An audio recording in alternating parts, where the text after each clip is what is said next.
Boa noite a todos.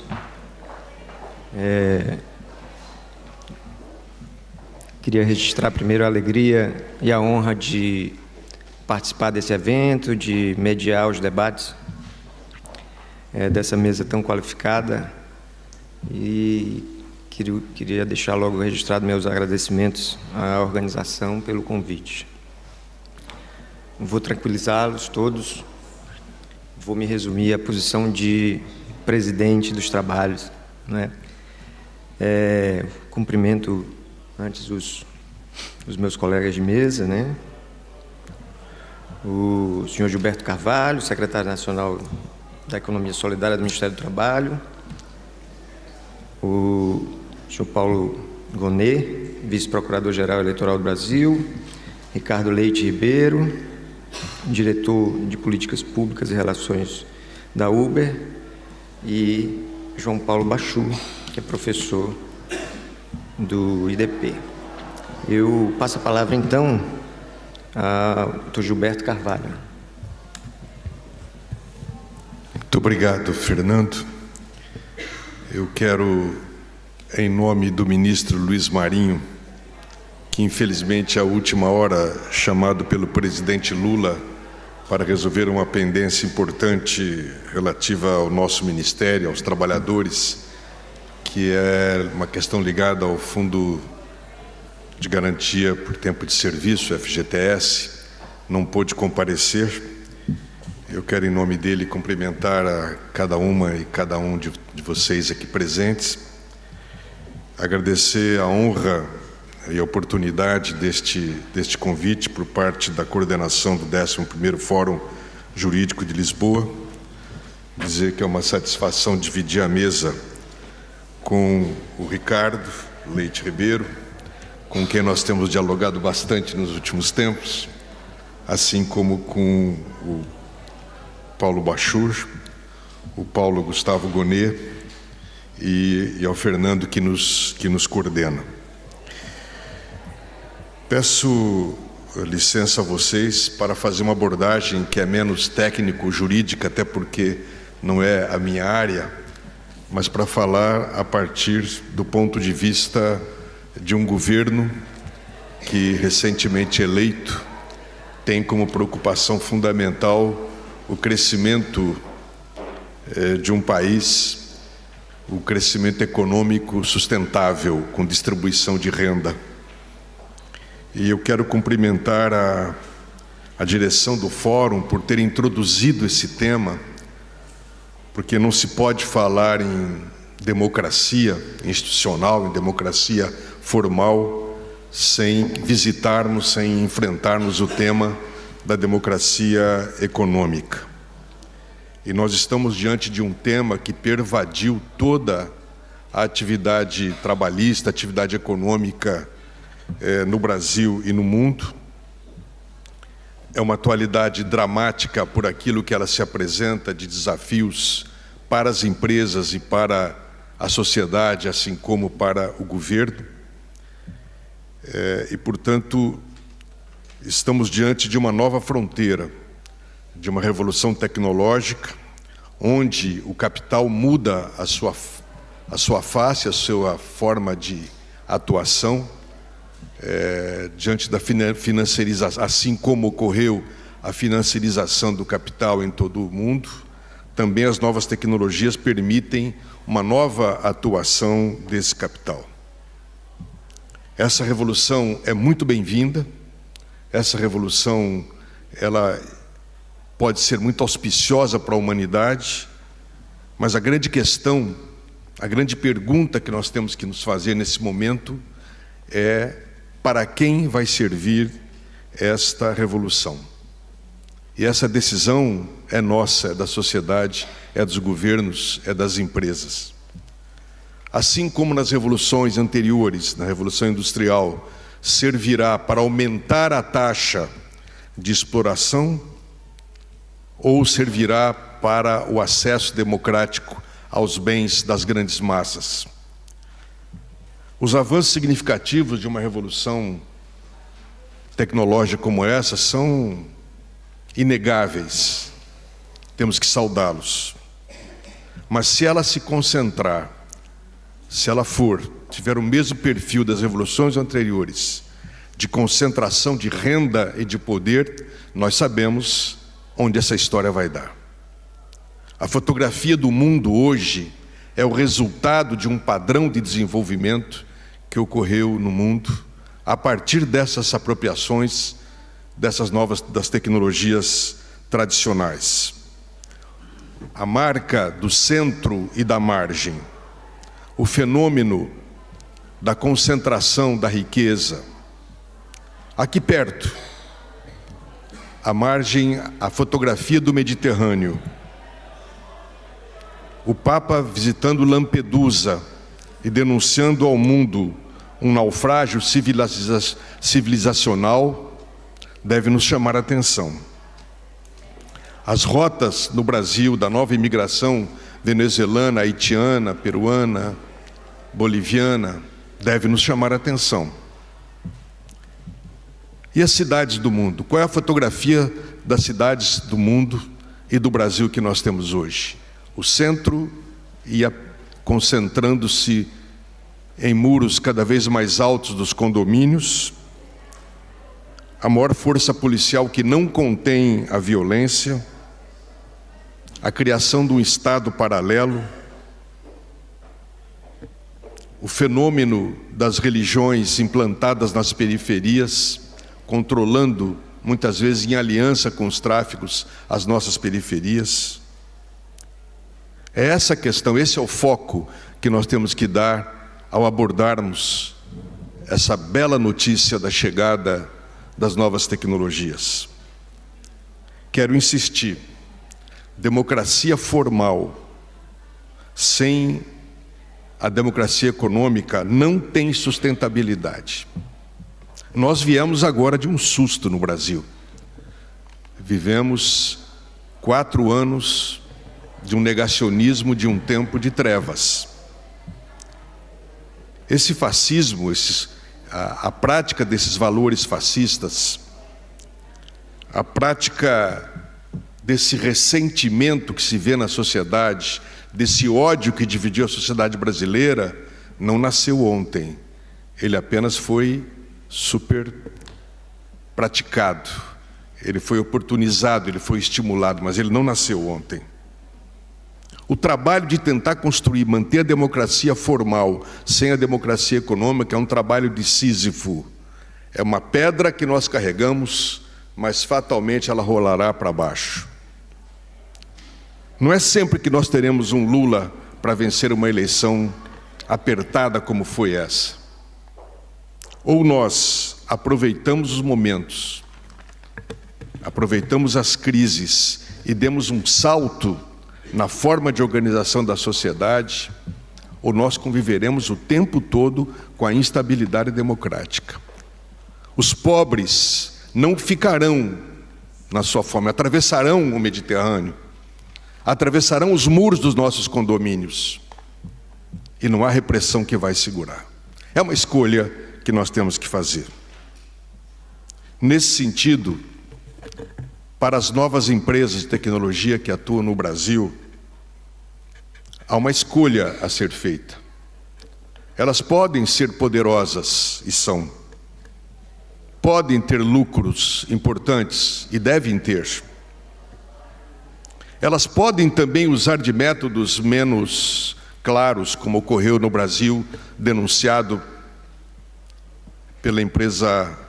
pela agência pública de criar fake news, criar personagens fakes para atuar sobre a cabeça dos seus trabalhadores. Ela pode ter método de lobbies poderosos no Congresso, no Judiciário, é uma escolha. E podem praticar uma exploração que permita lucros inéditos. São 10 anos que essas empresas existem no Brasil, sem que houvesse até hoje nenhuma garantia para os trabalhadores. Não falamos aqui de empresas filantrópicas, não se trata disso. São empresas de um novo capitalismo sem capital, porque os meios de produção estão na mão dos trabalhadores, de outra forma de relação. Eu pergunto a vocês, é justo que uma doméstica em São Paulo, contratada a R$160 através de um aplicativo, fique com R$90? É justo? É essa sociedade que nós vamos construir?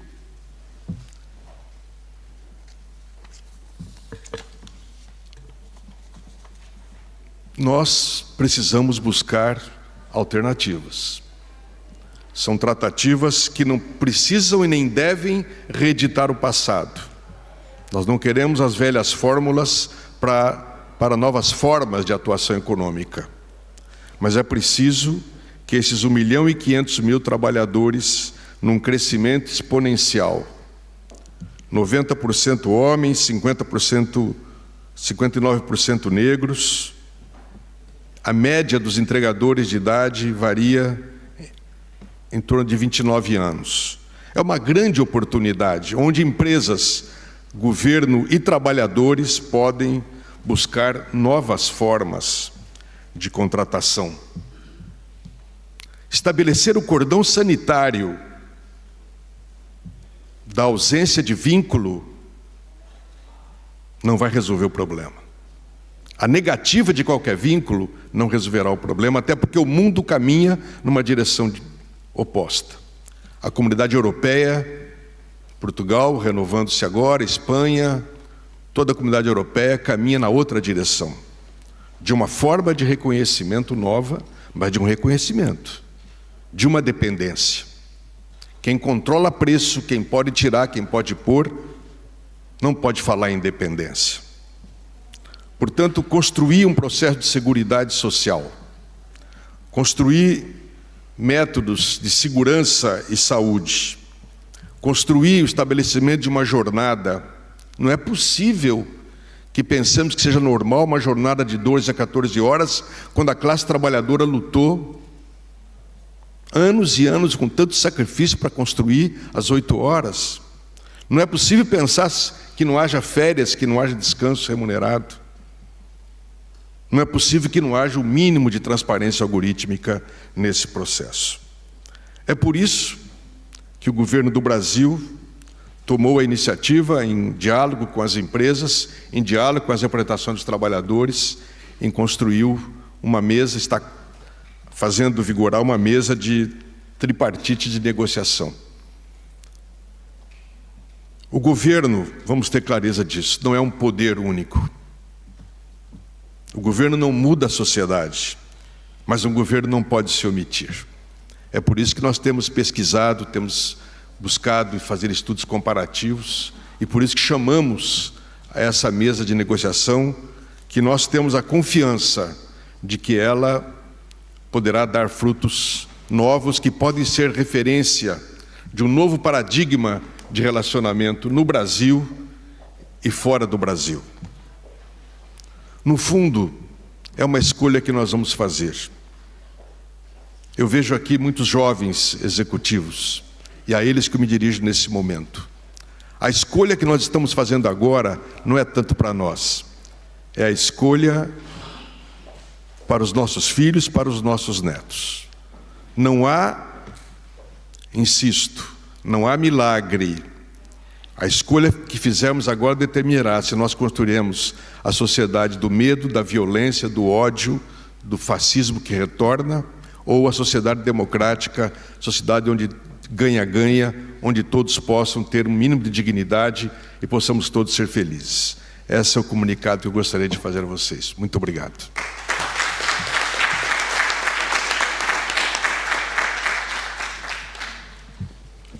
Eu agradeço ao doutor Gilberto Carvalho pela fala e já passo a palavra ao doutor Paulo Gustavo Gonet Branco.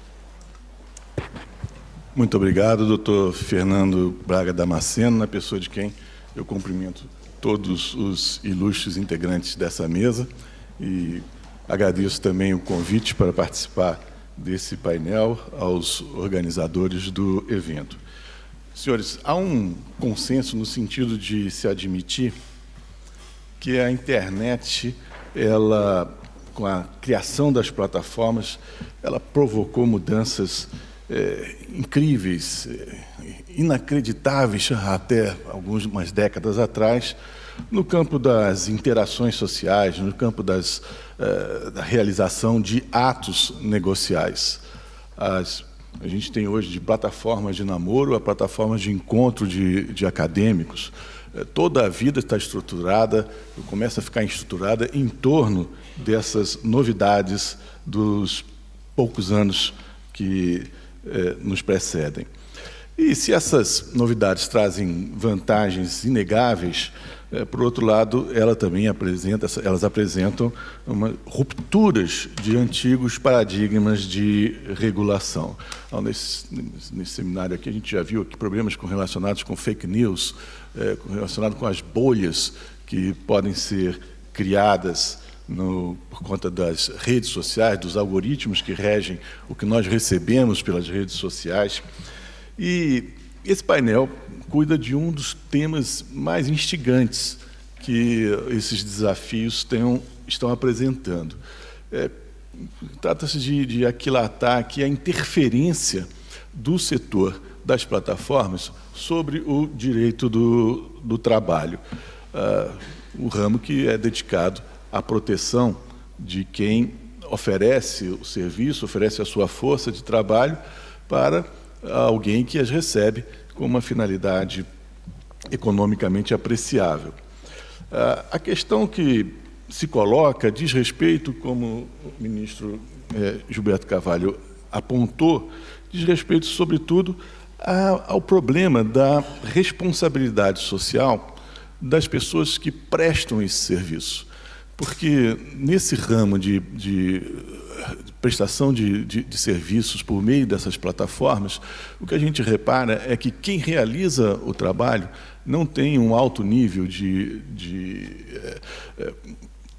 formação tecnológica, de formação acadêmica, são pessoas que estão na esfera dos mais debilitados economicamente da sociedade. E esse é um vasto contingente de pessoas que está nessa situação, o que gera inquietudes sobre a dependência econômica e tecnológica dessas pessoas com relação à internet e também questões não menos graves de insegurança social. O tema pode ser apreciado de duas formas. Uma maneira de encarar é procurar soluções legislativas, normativas, para estabelecer um equilíbrio aí entre essas forças. Outro modo de encarar é verificar como que está o quadro jurídico dessa situação hoje. É para esse tema, para essa vertente que eu vou encaminhar os próximos minutos, e certo de que, se a gente não compreende como estão as coisas hoje, dificilmente nós teremos sucesso em estabelecer um futuro venturoso. Por um lado, nós vamos ver que há alguns argumentos, aliás, de parte a parte, há argumentos para saber se essa prestação de serviço deve corresponder a um contrato laboral ou não. Nós vamos ver argumentos que muitas vezes estão coloridos aí por convicções político-ideológicas. De um lado, há aqueles que não escondem um entusiasmo com esse modelo, que seria a solução conferida pela tecnologia para dificuldades da vida social e ainda a preço suportável e ainda com uma grande vantagem, que seria estimular o empreendedorismo e a autonomia do sujeito das relações sociais. No outro extremo, estão os que apupam esse primeiro grupo, dizendo que eles são cultores de fetichismo tecnológico e que, na verdade, o que há na realidade são situações de manipulação ideológica de expropriadores de trabalho alheio. Aqueles que prestam o trabalho estariam numa situação de precariedade e que, nesse mundo digital, estaria gerando o chamado proletariado digital. Então, descontados os entusiasmos aí mais retóricos, o que nós vemos é que aqueles que procuram situar esse tema no campo da legislação trabalhista comum sustentam que se trata de um assunto em que está se entregando alguém hipossuficiente, está entregando o seu trabalho para alguém que tem o poder de comandar esses serviços. E, por isso, o melhor ramo para acompanhar e para normatizar essas situações seria o direito do trabalho, justamente aquele que está incumbido, vocacionado para amparar os despossuídos nas relações materiais com os poderosos. Bom, há algumas falácias, né? Se diz, deve existir, esse serviço deve ser regulado pelo direito do trabalho, justamente porque o direito do trabalho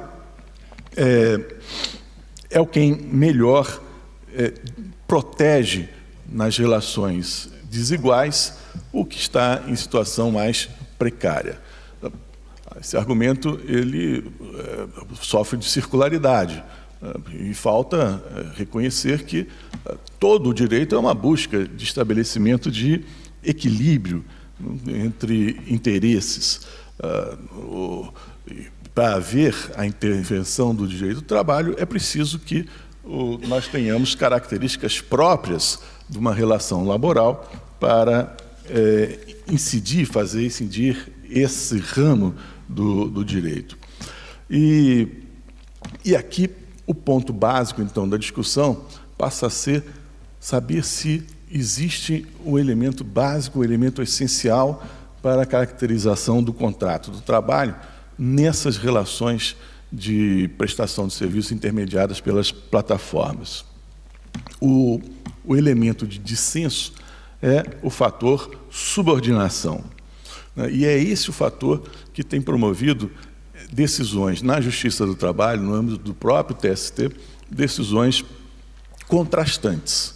Algumas admitindo que a situação se regula pelo direito do trabalho e se insere no âmbito da competência da justiça especializada, e outras decisões dizendo que se trata de um assunto próprio do direito privado, do campo das obrigações. Os que sustentam que existe o vínculo de emprego apontam que as plataformas se tornaram verdadeiras empresas de transportes e dizem que é quimérico considerar que os trabalhadores, nesses casos, eles são patrões de si mesmos, que o discurso, nesse sentido, serviria apenas para, e aqui eu faço uma citação de um crítico, para que as plataformas deixem de arcar com os custos sociais da exploração do trabalho. E eles apoiam esse argumento citando a imensa ingerência que as plataformas exercem sobre a prestação do serviço. Reconhece, não há aquela hierarquia funcional típica do direito que caracteriza as relações regidas pelo direito do trabalho. Não há uma pessoa que emite ordens e que exerce poder disciplinar. Mas há alguma coisa análoga. As plataformas tenderiam a exercer um poder diretivo quanto à realização do trabalho, impondo, no caso, por exemplo, dos transportadores de pessoas, rotas, modo de tratamento dos clientes, o preço, além do fato de o preço ficar retido com a plataforma, o valor depois é repassado para o prestador de serviço, e além da vigilância eletrônica permanente da prestação do serviço, que é realizada, inclusive, com mecanismos de geolocalização. E se ressalta que existe ainda um sistema de prêmios e sanções de acordo com avaliações do cliente e de acordo também com a disposição do prestador de serviço de atender aos chamados que a empresa faz, a plataforma realiza. E essa subordinação eles dizem que, no âmbito da tecnologia mais moderna, se tornou de ordem algorítmica. Por meio desse algoritmo, se exercem os poderes de direção, fiscalização e comando do trabalho. E ainda dizem que a propriedade do meio de produção é da plataforma. Por quê? Porque é a plataforma que é a dona do algoritmo. Contra essa posição, se diz que o elemento da habitualidade, que é também característico dos contratos de trabalho, não estaria presente, porque não haveria a necessidade de frequência determinada dos trabalhadores para a prestação do serviço, nem mesmo uma quantidade fixa de tempo de trabalho para cada profissional. Ele decide se vai trabalhar, quando vai trabalhar e por quanto tempo vai trabalhar. Então, isso influenciaria para descaracterizar também a subordinação. O TST, em 2 decisões, pelo menos, também entendeu que obedecer a essas cláusulas contratuais sobre valores a serem cobrados, sobre códigos de conduta pessoal, avaliação pelos clientes, tudo estaria dentro de um sistema de proteção do consumidor, estaria dentro de um propósito de assegurar confiabilidade do sistema. E não seriam bastantes para desfazer o caráter autônomo do trabalho. O TST ainda descaracterizou uma índole salarial nessa remuneração que os profissionais recebem, dizendo que a cota-parte que eles percebem é indicativo de uma relação de parceria. No caso em que isso em que isso foi assegurado, se tratava de do aplicativo 99 e constava do processo que o motorista ficava com uma parcela entre 75% e 80% do valor pago pelo usuário. Bom, ainda o TST diz que a subordinação estrutural não cabe no conceito legal existente de subordinação. Então, os senhores veem que existe aí uma discussão bastante interessante sobre a natureza jurídica dessa novidade que as plataformas propiciam. Há no Supremo Tribunal Federal uma decisão monocrática tratando do assunto. E essa decisão parece se filiar à ideia de que não há uma relação típica de trabalho entre as plataformas, estabelecida entre as plataformas e os profissionais.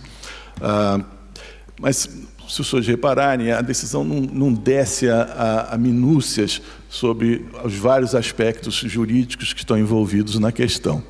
O que o relator diz é que o Supremo já reconheceu que a proteção constitucional do trabalho pode se realizar por outras formas, além dos contratos típicos de trabalho. E disse que essa seria uma das outras formas e, portanto, não haveria falar em relação de índole trabalhista. O que a gente pode verificar é que o assunto é empolgante, ele anima enfoques opostos e apaixonados em várias partes do globo.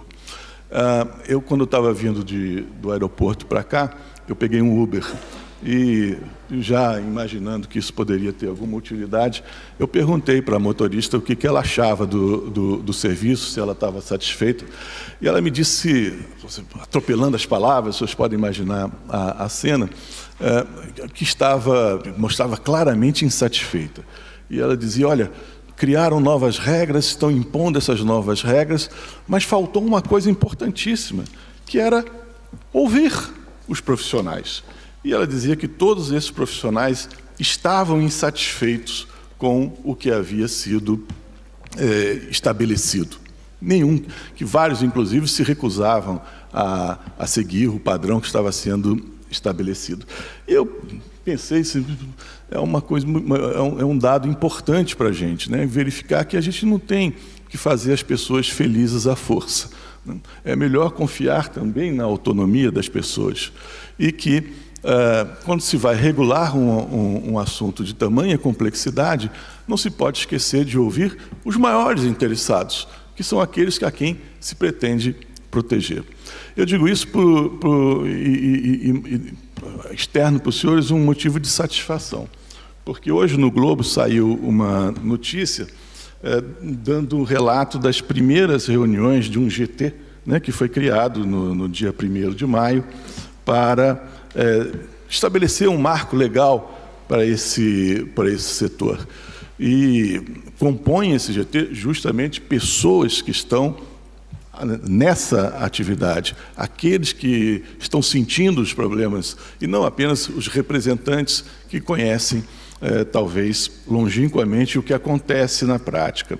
E eu vejo que se discute questões como estabelecimento de uma remuneração mínima, regras de protetivas da saúde dos profissionais. Aparentemente, as plataformas estão dispostas a cogitar de uma remuneração mínima proporcional ao tempo de trabalho efetivamente prestado, e aí já vem a grande dissensão, né? Qual é o tempo de trabalho que tem que ser computado? É o que o profissional está à espera de ser chamado, ou é apenas aquele que decorre a partir do instante em que ele é convocado? A inserção, parece que havia um consenso de que os trabalhadores precisam ser inseridos no sistema de previdência social, que é indispensável para que não aconteça isso que o ministro Gilberto Carvalho mencionou, um trabalho exaustivo, um trabalho da primeira revolução industrial, em que as pessoas ficam 18 horas prestando serviço. Então, a fixação de uma jornada máxima de trabalho parece também ser consensual, e a contratação de seguro contra acidentes. São medidas que reconhecem que nós estamos diante de um fenômeno novo, de um fenômeno desafiador e que precisa ser enfrentado. Não cabe se deixar aqui apenas uma atividade de tamanho impacto social, deixar ao largo de uma normatização do Estado e de um acompanhamento do Estado do que acontece. Muito obrigado.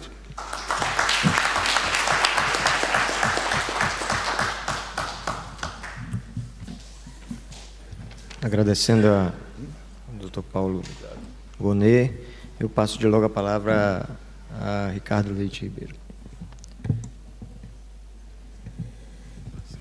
Muito obrigado. Primeiramente, eu gostaria de agradecer ao IDP e à FGV pelo convite para participar hoje aqui do Fórum Jurídico de Lisboa, cumprimentar meus colegas de mesa, o professor João Paulo Bachur, Dr. Paulo Gonet, Dr. Fernando Braga e o ministro Gilberto Carvalho nessa participação e falar da minha felicidade de estar aqui hoje, podendo participar e discutindo esse tema. Meu nome é Ricardo Leite Ribeiro, eu sou advogado de formação, sou mestre em Direito Econômico pela Universidade de São Paulo e mestre em Direito da Concorrência pela Universidade de Nova York, mas sou também diretor de Relações Governamentais da Uber no Brasil, e hoje é desse lugar de representação institucional também que eu falo aqui nesse fórum. E fazendo esse preâmbulo, queria, antes de mais nada, dizer que o Brasil é um país e um mercado extremamente relevante e importante para a Uber. Cerca de 20% de todos os trabalhadores cadastrados na plataforma da Uber no mundo estão no Brasil. Hoje, o trabalho em plataforma e regulamentações específicas, de regras específicas para essa forma de trabalho, estão sendo debatidas no mundo e no Brasil também. E nós acreditamos que esse debate deve ter contornos locais, porque as soluções vão variar de país em país, dadas as diferenças institucionais, culturais, jurídicas e econômicas de cada sociedade. No caso brasileiro, essa responsabilidade incumbe ao governo brasileiro e ao Congresso Nacional. A nossa disposição, no entanto, é de colaborar de forma transparente com ambos na busca de soluções que sejam inovadoras e permitam, ao mesmo tempo, garantir acesso às políticas de proteção ao trabalho a esses trabalhadores, sem com isso comprometer as características que definem esse tipo de trabalho, que é a flexibilidade, a autonomia e a liberdade de que eles gozam nesse modelo atual. Então, é nesse espírito que a gente participa do grupo de trabalho, criado no ambiente do Ministério do Trabalho do Governo Federal, que reúne empresas, governo e trabalhadores no intuito de discutir propostas de regulamentação dessas atividades. E aí eu quero começar fazendo uma introdução, dizendo que eu pretendo, nessa breve apresentação aqui, passar rapidamente pelas características específicas dessa forma de trabalho, que eu acredito singularizam esse modelo, e apontar criticamente alguns caminhos possíveis para a gente discutir formas de regulá-lo. O surgimento e crescimento do trabalho intermediado por plataformas de aplicativos de tecnologia é um fenômeno relativamente recente. Ele data dos últimos 10 anos, né? E é importante reconhecer que, ao longo desse período, a gente pôde assistir um crescimento exponencial de oportunidades de trabalho e geração de renda a milhões de pessoas, puxado por uma grande onda de investimentos que ampliou a concorrência em setores antigamente analógicos, criando serviços mais eficientes que levaram ao consequente barateamento dos serviços aos consumidores finais. Isso tudo em um período em que a economia brasileira, particularmente, logrou baixos índices de crescimento econômico e altas taxas de desemprego. Uma pesquisa do IPEA de 2021 chegou a apontar textualmente o papel importante que as plataformas cumpriram como uma importante alternativa de segurança de renda para milhares de pessoas nesse período. Isso porque o acesso amplo e rápido e simples a essas oportunidades de trabalho, combinada com essa liberdade de dispor sobre o momento e a forma de ingressar na plataforma, permite usos diversos e complementares entre elas. Há 10 anos atrás, a Uber sequer operava no Brasil. A nossa operação começa no Brasil na Copa do Mundo 2014. E hoje em dia, a gente possui no país mais de 20 milhões de usuários ativos e mais de 1 milhão de motoristas cadastrados ativos, que significa que foram pessoas que fizeram pelo menos uma viagem no mês anterior. Nesse período, a gente também discutiu e passou por diversas controvérsias regulatórias sobre a legalidade desse tipo de serviço. E, embora essa discussão não tenha sido propriamente trabalhista, no caso da mobilidade urbana, eu acho que vale destacar que o Brasil discutiu o modelo de transporte individual privado e acolheu ele por meio de legislação específica, alterando a regra da Política Nacional de Mobilidade Urbana em 2018, com a aprovação da Lei 13.640, e reconheceu essa modalidade como uma modalidade nova específica. Isso, inclusive, foi objeto de discussão também no Supremo Tribunal Federal, que chegou a se manifestar sobre o tema, tanto na DPF 449, quanto no recurso extraordinário 105.410, que balizou os limites regulatórios dos municípios sobre essa atividade.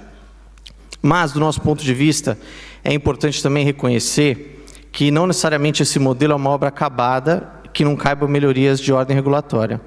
É um fato real, e a Uber reconhece isso, que o trabalho por meio de aplicativos desafia os arranjos tradicionais de políticas de proteção social do trabalhador, que não foram projetadas para lidar com essa dinâmica. E mais do que isso, é fundamental reconhecer que muitas dessas políticas deveriam proteger e também chegar a esses trabalhadores de forma efetiva. Uma pesquisa do IPEA também, já essa do ano passado, mostra que apenas 23% dos motoristas e entregadores de plataforma hoje contribuem para a Previdência Social. E esse é um número 10 pontos inferior à média dos trabalhadores por conta própria, que contribuem. Então, tem alguns problemas reais que merecem que a gente se debruce e debata. Então, eu queria falar um pouco dessas características do trabalho em plataforma, né? E acho que a primeira delas que vale mencionar é a flexibilidade, mas explicar o que a gente está falando quando a gente fala de flexibilidade. A dinâmica do trabalho em plataformas, ela é marcada por independência e autonomia, em contraposição à lógica do emprego que é assentada, como o Dr. Paulo colocou aqui, na subordinação, habitualidade, pessoalidade e onerosidade. Tratam-se de oportunidades de trabalho de rápido acesso, em que o trabalhador tem capacidade de determinar o quando, o quanto e o como trabalhar, atraindo pessoas que buscam, por vezes, complementar a renda e, por vezes, fazer disso sua atividade principal. A gente está falando de uma flexibilidade para estabelecer uma agenda de trabalho com autonomia para iniciar e parar de trabalhar a qualquer tempo. Não há turnos, compromissos ou termos de exclusividade. E em inúmeras pesquisas, muitos desses trabalhadores, inclusive, apontam que usam mais de um aplicativo ao mesmo tempo. E a despeito das críticas que possam caber a esse modelo, fato é que essa flexibilidade é muito superior à de um contrato de trabalho intermitente ou de prestação de serviço, porque nesses modelos o empregador oferece períodos determinados, com turnos, horários fechados para execução de serviço, e são negociados períodos, horas, para a execução de uma previsão contratual. A própria ideia de contrato pressupõe a determinação de obrigações de fazer para o futuro, e isso é distinto do trabalho propriamente em plataforma. Porque o trabalhador de aplicativo, ele não tem obrigações futuras para com a plataforma, como tradicionalmente previstas no contrato. Ele realiza um cadastro que o faculta acesso à plataforma, mediante o pagamento de uma taxa pelo uso da tecnologia nos momentos em que ele realizar viagens, mas sem nenhuma obrigação futura de tempo que ele deve ficar engajado, de momentos que ele deve, ou de tarefas que ele deve executar. E não por acaso, esse é um fator que distingue, que aparece em diversas pesquisas como uma das características desse modelo. Da perspectiva das empresas, uma dimensão importante do trabalho em plataforma é que a flexibilidade para os aplicativos, ela significa um regime de ampla concorrência, sem relação hierárquica propriamente, para a realização dos trabalhos dos trabalhadores cadastrados. Trabalhadores de aplicativo possuem cadastro não só em uma plataforma. Geralmente, eles trabalham com plataformas concorrentes entre si. Isso implica que uma plataforma ela precisa disputar não apenas os usuários que vão realizar as viagens, mas ela disputa minuto a minuto também os trabalhadores, os motoristas, no caso da Uber. E assim como a Uber não pode determinar que um determinado usuário opte por usar o nosso aplicativo em detrimento do concorrente, a gente também não tem o poder de determinar que os motoristas não o façam. Isso implica uma dinâmica de incentivos para fidelizar o motorista e de remuneração que é super complexa e que se torna mais difícil diante dessa dinâmica concorrencial. Do ponto de vista das plataformas, a oferta para a realização de trabalho, de serviços, ela é incerta e determinada. Também vale apontar que há sobreposições do uso de trabalho de plataforma com outras atividades. Pesquisa do Datafolha de 2023 chegou a apontar que os motoristas e entregadores têm outra fonte de renda além das plataformas. Pesquisas recentes, como a do Sebrap, chegou a apontar que 40% dos que complementam renda têm um trabalho CLT. E esse é um tipo de utilização muito comum dos trabalhadores em intervalos de regime, como um entregador que eventualmente ele é entregador de uma empresa, ele tem um contrato CLT e ele trabalha num aplicativo de plataforma entre uma entrega e outra, fazendo e realizando viagens. Então, é um modelo marcado pela ausência de exclusividade entre as plataformas, e isso define o regime de competição desse modelo de negócio entre elas. Então, dispostas essas características, eu vou passar rapidamente sobre alguns caminhos. Esse debate não é um debate acabado, é um debate que está em curso, não só no Brasil, mas no mundo todo. Mas eu acho que a gente pode identificar pelo menos 3 vertentes nos debates regulatórios ao redor do mundo.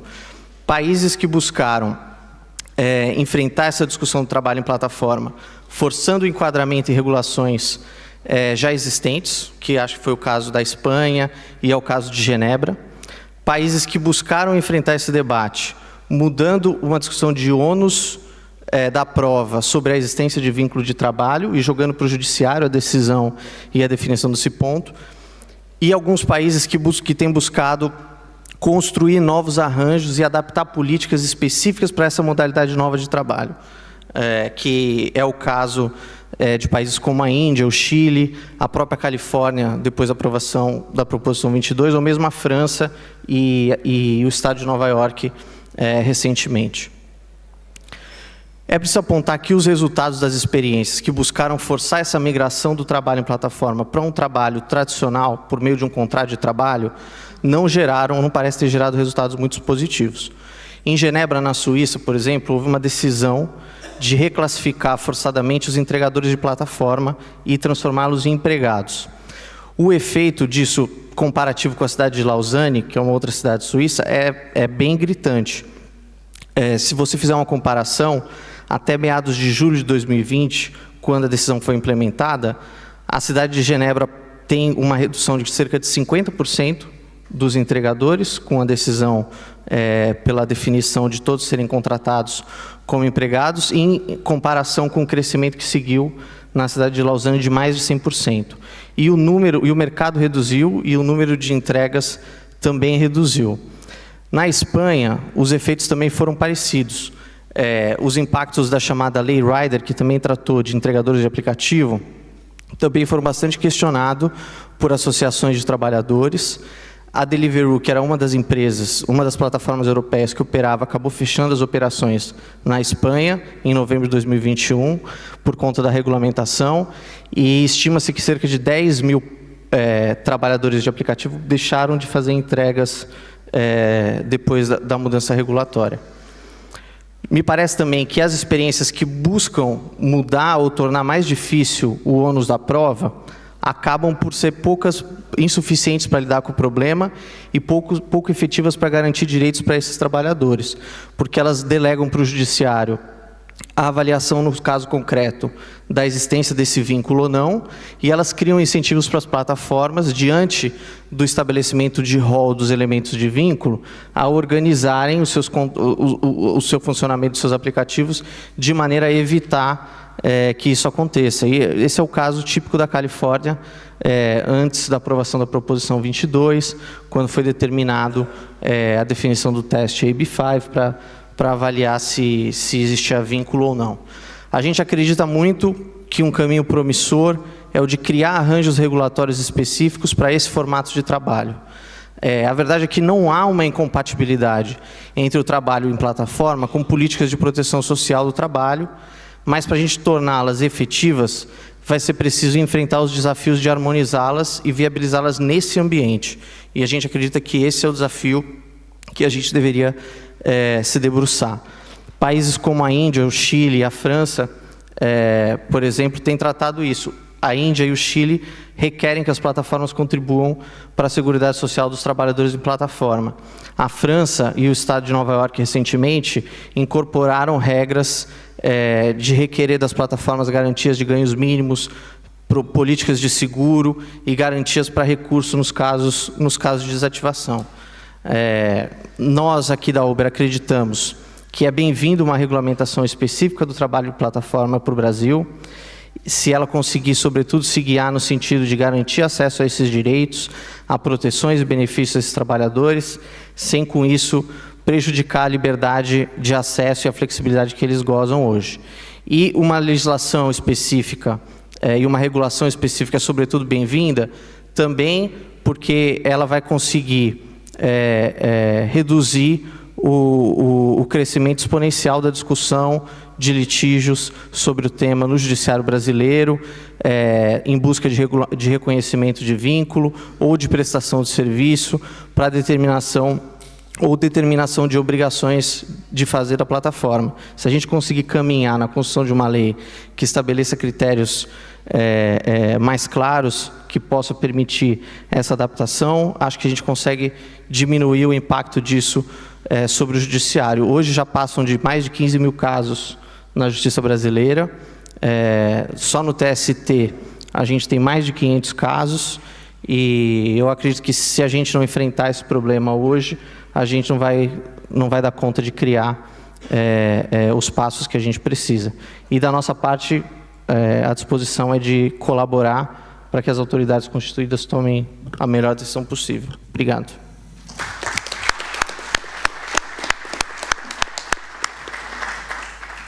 Agradecendo ao Ricardo, eu passo logo a palavra ao professor João Paulo Bachur. Muito obrigado, Fernando, a quem cumprimento, e na sua pessoa cumprimento todos da mesa.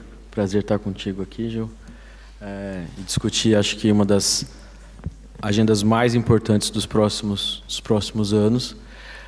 Cumprimento todas e todos presentes, na pessoa de amigos queridos, professor Ingo e meu caro amigo Vinícius Marcos Carvalho, ministro da CGU. Registro e cumprimento a presença do ministro Eduardo Cardoso.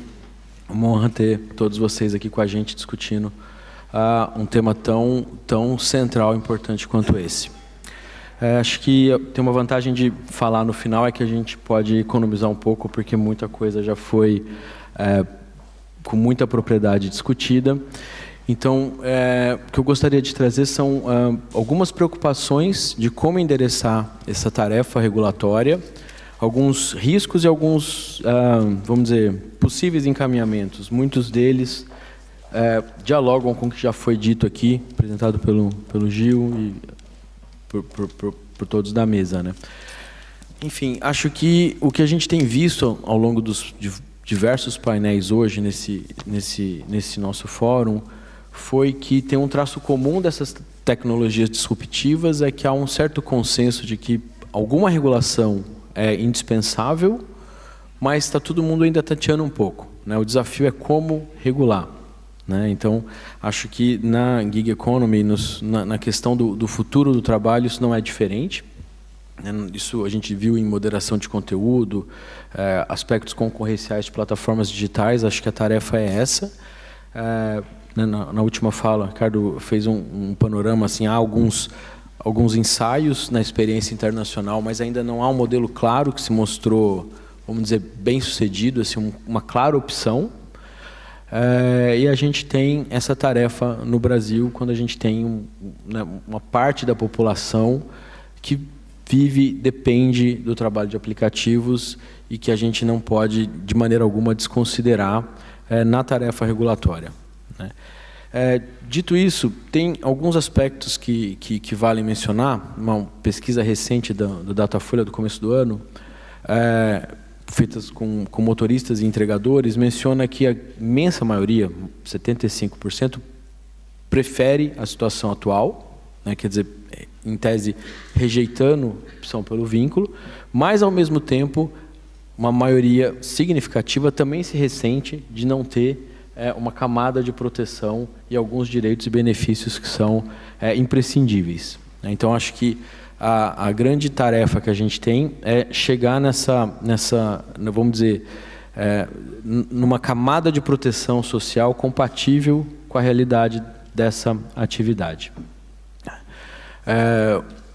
Muitos deles nessa pesquisa mencionaram que gostam da flexibilidade, da possibilidade de ter uma renda no curto prazo, e que o grande medo é sofrer um acidente, ficar sem ter como levar o sustento para a família e tudo mais. Então, acho que esse talvez seja o principal desafio de preservar, né, um pouco dessa flexibilidade, mas compatível com uma proteção social. O Gil mencionou na fala dele de novas formas de contratação, e acho que um dos aspectos centrais dessa discussão é a gente tentar não ficar raciocinando com soluções binárias, né? Ou tudo ou nada, jogar tudo de um lado ou tudo de outro, né? Porque existem algumas características e aspectos específicos dessa atividade que a gente tem que considerar nessa tarefa regulatória. Um deles é que o desenho regulatório não é necessariamente, a gente não deve confundir com o enforcement desse desenho. Quer dizer, garantir flexibilidade não significa que vale tudo. Toda vez que você tiver uma situação e uma relação trabalhista claramente fugindo do modelo, isso vai desde sempre ser irregular, né? Mas a questão é a gente imaginar um modelo flexível e, obviamente, que vai, havendo desvio do modelo, você tem um problema, mas você tem que ter um modelo que não seja binário, né? Um outro aspecto é pensar essa regulação para a base como um todo, e essa base é muito heterogênea, né? Parte da base vive do trabalho por aplicativo, mas parte da base complementa a renda e combina, inclusive, com o vínculo seletista, né? Então, você tem que fazer uma opção que não exclua uma parte desse contingente populacional que trabalha por aplicativo e que, enfim, tem que estar incluído na regulamentação. Porque você pode ter um efeito que a gente antecipa, que né, fazendo um exercício de futurologia que pode acontecer, que se a gente adota um modelo muito rígido e muito engessado, o que acontece é que essa base dispersa de trabalhador que vive dessa atividade, que gera renda com isso pode se enxugar e a gente pode ter um efeito meio perverso da regulação. E existem exemplos de regulações que são tentadas com a melhor das intenções e que acabam produzindo efeito contrário ao pretendido, né? Um dos que a gente pode antecipar é que, se a gente impõe uma relação exclusiva, um dos efeitos é de caráter concorrencial, né? Se o trabalhador tiver que escolher um único vínculo, ele vai para o grande player, né? E isso vai gerar uma assimetria no mercado que vai ser, enfim, nós vamos induzir aspectos de monopólio. Mas, ao mesmo tempo, é indispensável pensar em como proteger esse trabalhador para que ele tenha segurança de levar a vida dele e garantir o sustento. Então, de novo, naquele ponto que eu havia mencionado, acho que o principal é a gente não raciocinar com categorias binárias, né? Porque muitas dessas categorias já não são mais adequadas para uma realidade que se transformou completamente pela tecnologia e por esse novo modelo econômico, né? Então, acho que a gente tem 5 grandes temas para enfrentar, para discutir no debate público e que ainda estão, enfim, sendo trabalhados na mesa de negociação, e acho que vai ser um grande sucesso conseguir avançar na formação dos consensos necessários para que a regulação saia a melhor possível, né?